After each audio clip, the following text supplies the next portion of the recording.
Welcome to Wading into Retirement.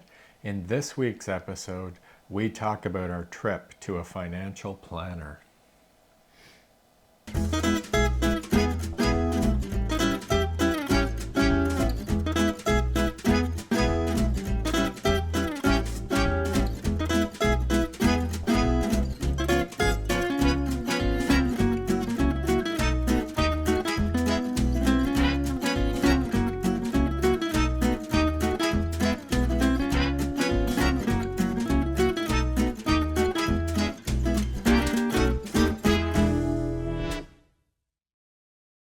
Welcome back, everyone. I'm Mike. And hi, I'm Laura.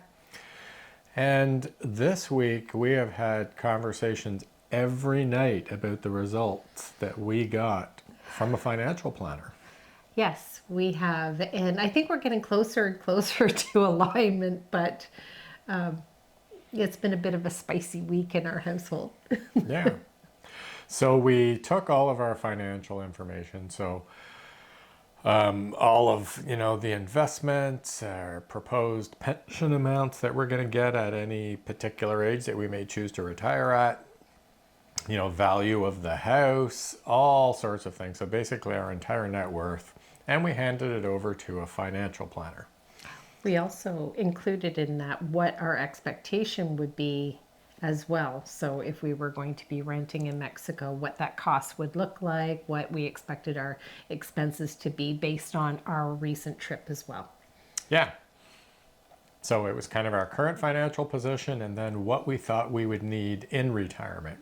And what we thought we would need in retirement, as Laura explained, depending on where we were when we were retired. So which country we were in, as well as whether we purchased or rented in which country we were in. So there were a lot of variables there, probably not as many as you would think, but there were a few scenarios that were looked at. So our financial planner took that and put it into a big model that they have, which was interesting. And what it did is it, at a high level, gave you a metric. So it was kind of like a speedometer metric that went from 0 to, like 150. So the goal with that metric is whichever scenario that you ran, you wanted it to be at 100 or better, 100% or better. Yes. Which was really how much of your retirement was funded.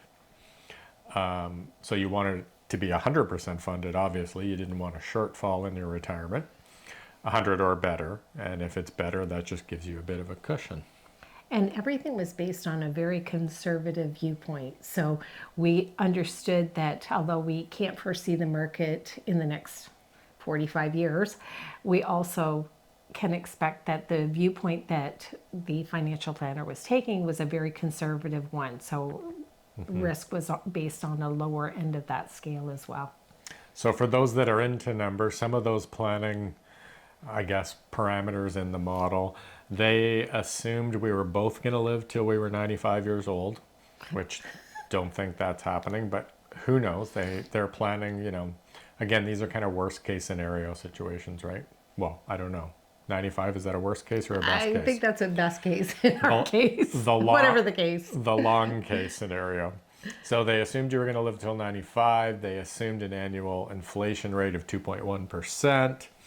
And they assumed you were going to get 2.5% on all of your investments. So all of those are very conservative. Assume too that we wouldn't be taking our CPP until we were 65, I believe, wasn't it? Yeah. So I was gonna get into that. So at the high level, you get the speedometer. So as you ran the different scenarios, you could go, oh, that one's doable. Oh, that one might not be doable. That was kind of the point of the high level piece. Unfortunately, with this financial planner, you then had to settle on one scenario, and then they would print you out this beautiful 73-page document that we got, which gave you the best way to optimize your tax burden in retirement. So that's when it got to don't collect your government pension till this particular age, draw out of this investment vehicle first because it would be a lower tax rate.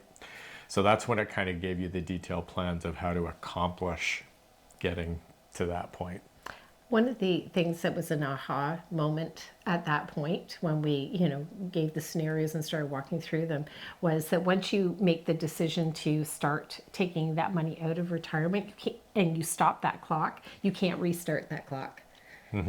I was a bit surprised at that because I guess up until now I thought it was something that, oh, well, if we decide that, we want to go back to working full time, say in a year or two, that clock has already started for those investment plans. So not that we could reinvest.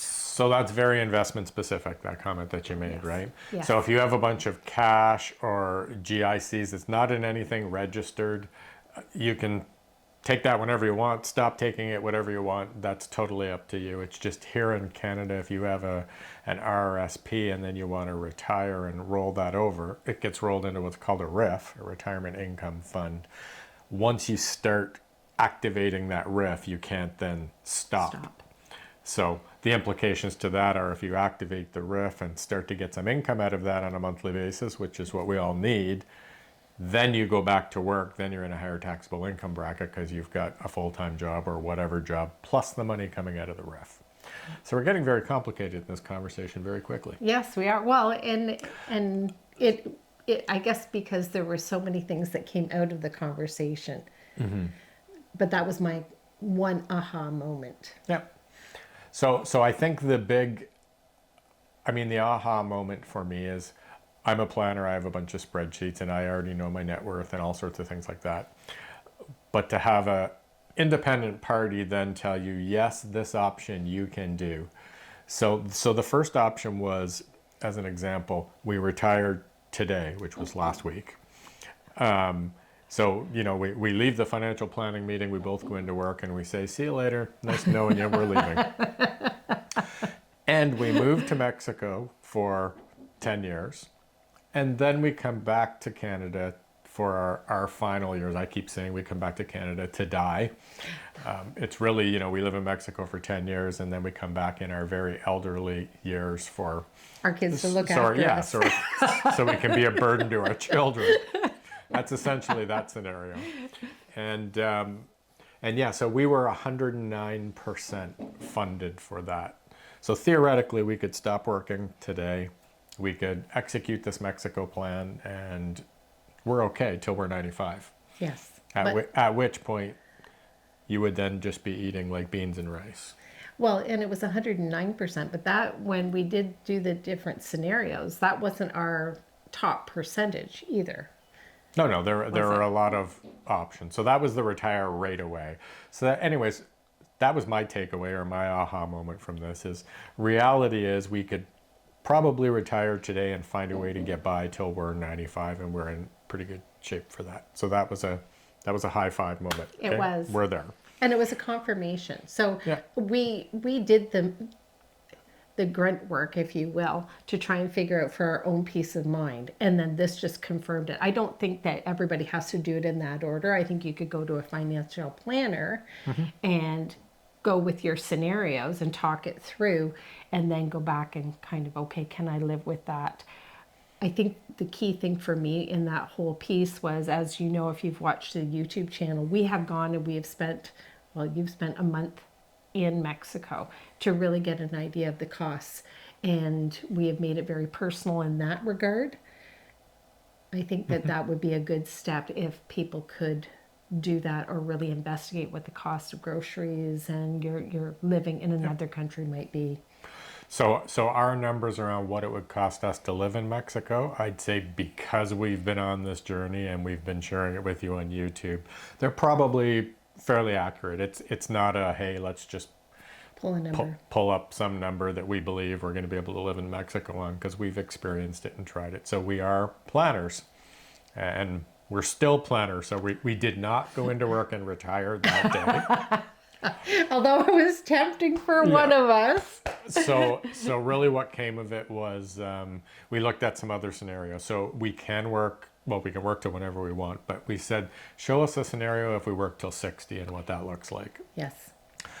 Which I am 57 this year and you're 56 this year. Yep. So there you go. So if we worked for 3.5 more years, obviously the whole picture changes.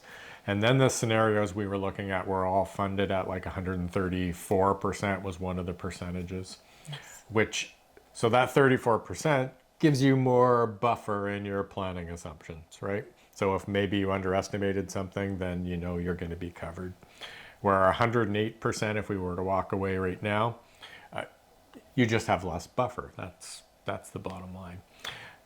Go ahead. I was going to say, so part of our spicy conversations over the weekend is really around the house because I am, as we've said before, I'm a Cancer sign, so I carry my home on my back. Having a home, having a place to land permanently that I have my name on a deed or I share that with the bank is quite high to me. So in these scenarios, we also ran whether we would be selling or whether we would be actually keeping the house but renting it out to cover the costs of keeping it.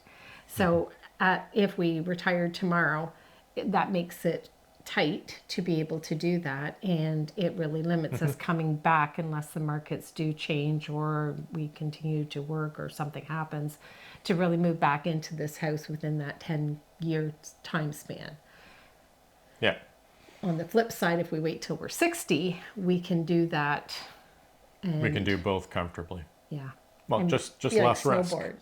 Be like snowbirds, I think. in that. Snowboarding snowbirds. Snowboarding snowbirds. Yes, we get enough snow up here. We could do that too. So I guess that also was another, like, okay, what does that look like? But then also balancing with the longevity, because I don't think we're going to live to be 95. It really is a personal choice on how and when you want to do that time frame. But Yeah. that was what sparked many discussions this weekend. So I think where we are at is we are looking at next spring to make a change. So that might not be leaving our jobs, but I think that is, taking a more permanent look at living in Mexico. Well, and I think too, we have kind of landed on we will keep the house as an investment. This is the house in Canada. Yes. And we would rent it out, understanding that we would need to cover the mortgage, which I think we could do, and any expenses, and maybe put a little bit of pocket change away in case something happens that we would have to fund septic, roof, window, whatever the case may be. Yep. So the struggle with keeping the house here, and this is what we've talked about at length, is that we'd need a property management company because we are going to be 3,000 miles away from here, as an example. So anything that can go wrong with it, you need somebody to take care of that, and they're going to take a portion of the rent and all of that. So that's the piece. You do have an asset in real estate here that you can't really use other than it's a safe place to come back to. So it's giving you peace of mind that you have a home back in Canada if you change your mind once you're in Mexico. And of course, we could always rent to maybe friends or family. And in that case, maybe don't need the property manager taking that chunk out, which just puts a little bit more in the bank in the event that something has to be done to the property. Because we know that if we came back, we would probably want to update the house itself as well. So Yep. Lots to think about on that. And even the decision of going next year was up for debate, and we're just kind of... So I think the takeaway for anybody watching, I mean, obviously our numbers are different than everybody else's numbers. Some people are out there saying, oh my God, you're 100% or 108%. What are you doing working? Run. And then others would be like, oh no, I'm not going anywhere till I'm 150% because that's just their risk tolerance, right? Yes. So you really should go to a financial planner as the kind of the learning out of this episode. Yes. I personally didn't learn a whole lot more than I already knew about my retirement position. Like I knew at any day I could probably retire and I would find a way to get by, right? I wasn't worried about eating. So this helped confirm that piece for me. I don't know about for you. You always like an independent view of that and somebody else to give you the information rather than maybe trusting what I'm saying.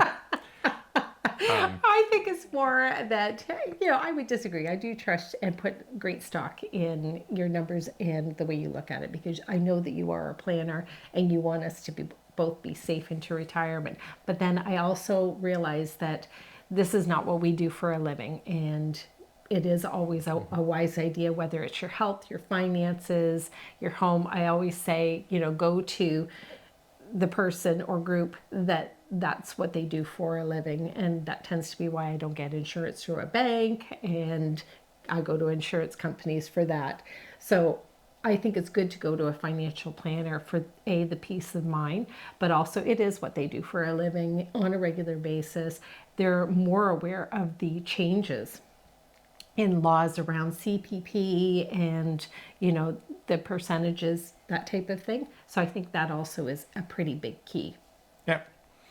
So in upcoming episodes, now that we have confirmed we're okay to do this financially, now it's getting into the mental mode of when do we do it and when is the right time. And as I said, we're kind of aiming for next spring.